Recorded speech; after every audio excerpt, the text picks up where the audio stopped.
that working? Let me get my stuff set up real quick.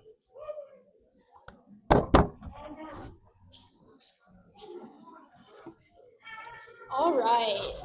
Well, hello. My name is Hannah, if you guys don't know me.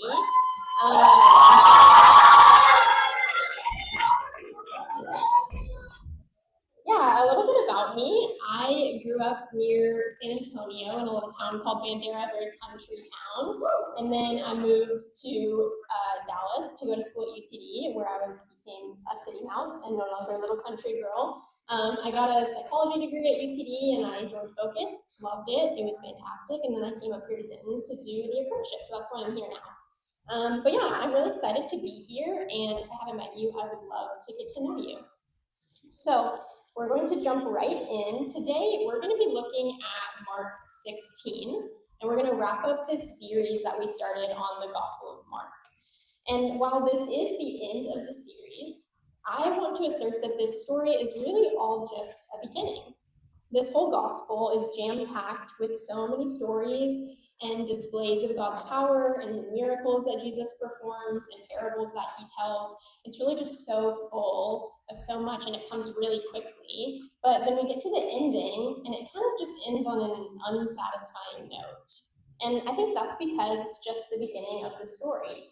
And we, as a body of believers, are living out the rest of that story. So first we're going to read the chapter, and it's just going to be verses 1 through 8. So you guys can be pulling that up, and when you read it, most of you will have an additional verses like 9 through 20-ish in your Bible, and it might have some kind of note that says not included in many original manuscripts or something like that. But basically, we just have some copies of Mark that end in verse 8 and some that end in verse 20. So let's read it first, and then we're going to talk about why. So with the person next to you, if you want to read those first 8 verses real quick. Hopefully you got to get through all of that. If not, we're going to talk about it and it'll be good. So there are problems with both the shorter ending and the longer ending of this chapter.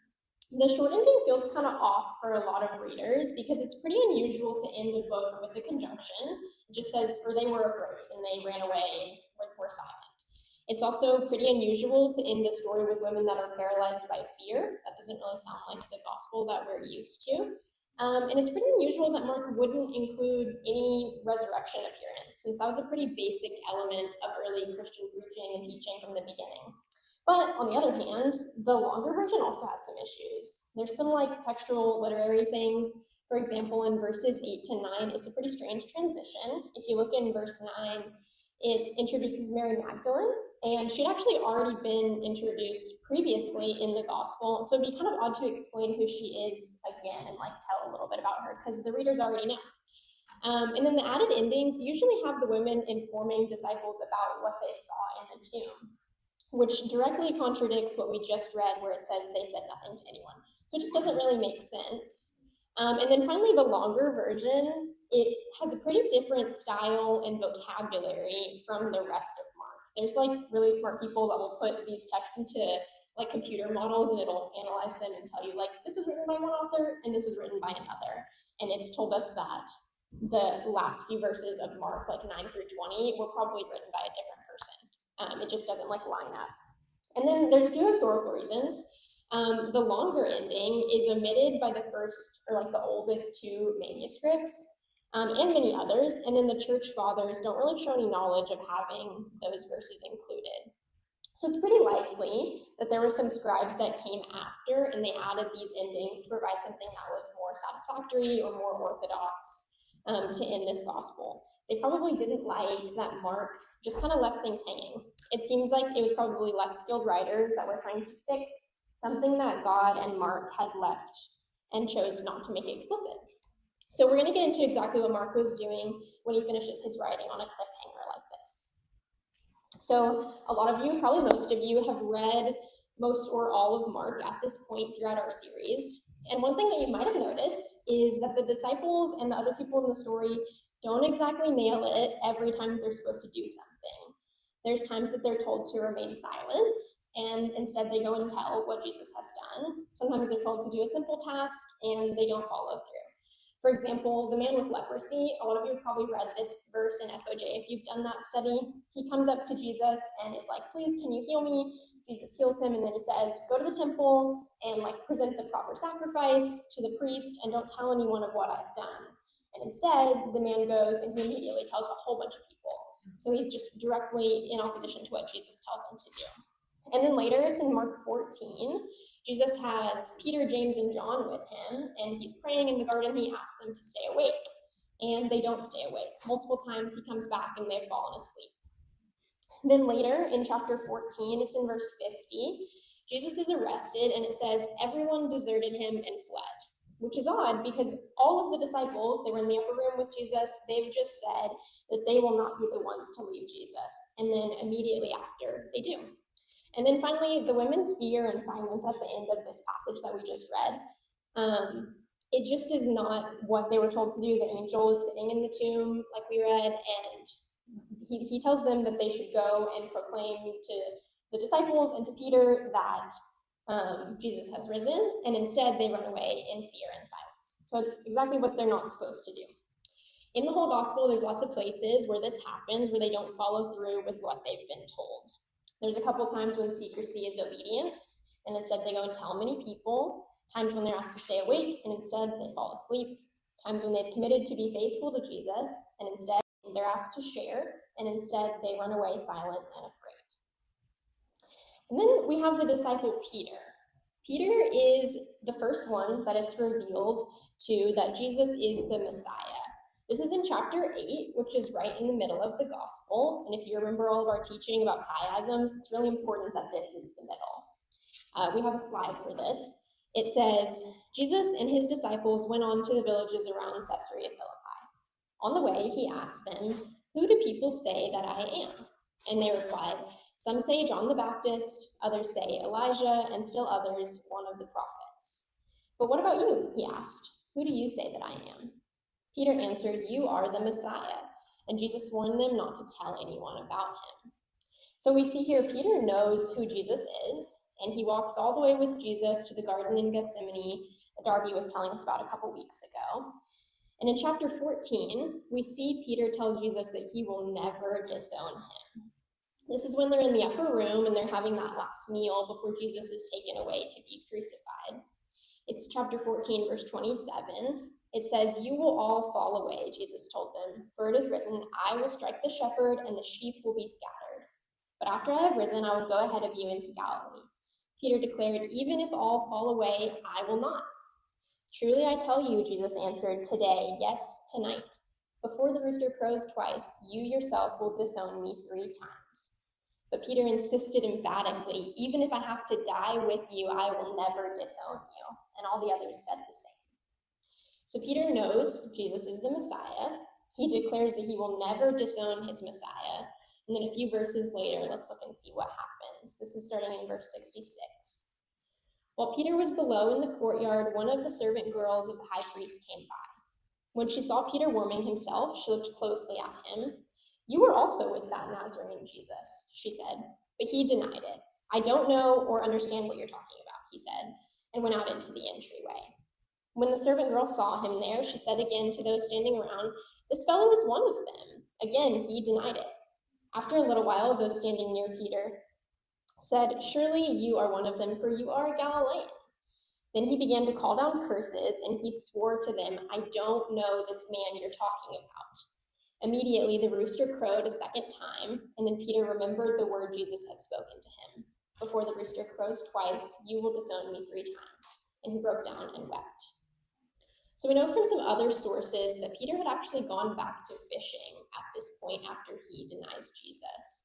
He's not even associating with the disciples anymore. That's how deep his betrayal and his denying Jesus had gone.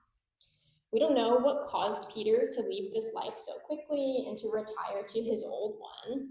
Maybe it was shame over what he had done in the temple courtyard, possibly anger from the other disciples when they found out about it, or just flat out disobedience, abandoning his friend Jesus when he needed him most. All we know is that he's gone. But Jesus isn't willing to give up on Peter. In chapter 16 that y'all just read, the angel says to the 2 women, go and tell the disciples and Peter what you have seen here. Jesus chose to redeem Peter and eventually to build his church on him. He knew that Peter wasn't with the disciples. That's why he includes him and says his name specifically when this angel is giving instructions to the women. And then we see in Acts 2, Peter actually gives the first gospel sermon, and 3,000 people were added to their number that day. So what I want you to take away from this is God's success does not depend on your performance. Yeah, Mark doesn't present any model disciples, so we can really only give credit to God for our own discipleship successes. This gospel is really about his power, which overcomes all human dysfunction. The man with leprosy may have forced Jesus to stay outside in lonely places. Peter, James, and John may have left Jesus to pray alone while they slept. All of the disciples deserted Jesus when he was arrested, and the women may have fled in fear and disobedient silence. But none of these performances prevented God's success. And we know this because we're here reading the story right now, so clearly something worked out. So maybe you feel like there's something you've done or something you currently do that cannot be redeemed. Maybe it's like a grade that you got on your Spanish quiz. It could be the way you treat your sister when she frustrates you. Maybe it's your pride and your dislike for accepting help. Maybe your reluctance to being open to other people's ideas. Maybe it's your knowledge of scripture that you think isn't good enough, or a way that you neglect your body. I know that one really hits home for me. I struggle to eat as much as I should and don't always take care of my body in a way that's honoring to Jesus. Maybe it's your lack of commitment in community, or something that you've done with a boyfriend or girlfriend that you think can't be redeemed. Maybe you're discipling others, but you can have a bad attitude about it at times, or you feel like you don't know what to do when you need to help someone. We all fall short in many ways of being disciples of Jesus. Sometimes it's just subtle ways that we miss the mark. Even the most famous followers of Jesus fell short. But there was a second chance for them, for Peter, and there's a second chance and a third and on chance for you too. God's success and his grace does not depend on your performance, and it never will. Something that David Garland writes in his commentary on Mark, he says, discipleship is established by Jesus' call and can only be sustained by God's mercy and power alone. We can take comfort from this fact when we also fail in our commission, as we inevitably will. Everything depends on God, not us. When we do succeed, we can therefore only give credit to God. And this is really good news. God's success won't be limited by you. He doesn't give up on his disciples, no matter how great our failure is or how many our faults. He redeemed Peter, and he will redeem you too. Isn't that so great? His success does not depend on your performance. So for a story that is this good, the ending that we read where the women run away afraid certainly doesn't sound like it. So I want to explore a little bit of what Mark was doing with this dissatisfying ending, where we encounter confusion and terror instead of triumph and joy that would seem more appropriate here. So I'm going to read that ending again from verse 6. It says, "Don't be alarmed," he said. "You're looking for Jesus the Nazarene who was crucified. He has risen. He is not here. See the place where they laid him. But go tell his disciples and Peter, he's going ahead of you into Galilee. There you will see him just as he told you." Trembling and bewildered, the women went out and fled from the tomb. They said nothing to anyone because they were afraid. So I think Mark is really trying to draw his reader in with this. He's speaking to Christians who are already well acquainted with the story of Jesus' resurrection. And because we're reading it now, we know that the good news has been proclaimed, otherwise we wouldn't be here. But with this spotty ending, he wants the reader to be confused. And because of that, he wants you to turn back to the beginning of the story, where it says, chapter 1, verse 1, "The beginning of the good news about Jesus the Messiah, the Son of God. As it is written in Isaiah the prophet, I will send my messenger ahead of you who will prepare your way." So this story is really just a beginning, and that's really good news. Mark wrote down the first part of the story. We read the next part in the rest of the New Testament, and now you and I are living the final part of that story. And Mark has offered many suggestions of what it means to be a disciple of Jesus. You guys have been exposed to these throughout this series and taught by people who put in time to help you understand them. But after reading them, we must become participants of this story. We need to ask, what did I just read? What am I going to do next? And arguably, Jesus' disciples had somewhat of a reason to remain silent. They were a lot more likely to be killed for sharing the good news of Jesus' resurrection and the full life that he offered. But we have a lot of comforts in this life, and we have the freedom to worship. So what excuse do we have for not entering the story? Mark also doesn't answer any of the questions that a skeptical person might have about the resurrection. But instead, our faith now rests on the proclamation that he has been resurrected, and it requires us to move and to ask, where is Jesus going to show up in my life and in my everyday? How do I find him? And what am I going to do now that I have this information? So I'd urge you, get plugged into community. Lean into the friendships that are offered by the people sitting next to you, and be truly open with those friends. Let them really know your heart and let them see where you fall short. Get advice from older people that you know, and start or continue having a network of people that hold you to a standard that looks more like Jesus. I have truly been blessed by the way that this community creates real friendships and raises up leaders and really models true devotion to Christ. But I'm not urging you to be a disciple of Focus. I don't want you to be a disciple of Shayla or Brian or Darby or any other person. They are really great people, and this is a really great community. But the whole point is that we look at Jesus, just like Drew helped us to do last week. The point of the cross and the resurrection is to see Jesus on it. Now that he is resurrected, if you want to see him yourself, you must leave the tomb and go where he's leading you. So for the disciples, that was to Galilee. For you, it could be to a certain job. It could be for you to be more of a leader in your core, maybe to pursue a friendship with your roommates or with your classmates, maybe even to consider missions or ministry. But ultimately, he's calling all of us to trust him in different ways. We have unfinished business to preach the gospel everywhere and to become obedient, though not performative or perfect, disciples of Jesus. His gospel presents us with the beginning of the good news about the gospel of Jesus Christ, the Son of God. But will you now join in its continuation? So I want to share a few lyrics to end from a song that came up while I was just kind of prepping for this sermon, and it was just really applicable. The song is called Peter. It's written by Lord's Child, and it says, "Sometimes I feel like Peter. He denied you, and I cannot deny that I did. Can I rest my head on your shoulders again? Because I did, I believed, and then I sinned. Across the oceans I'll see your face in the darkest moments with you."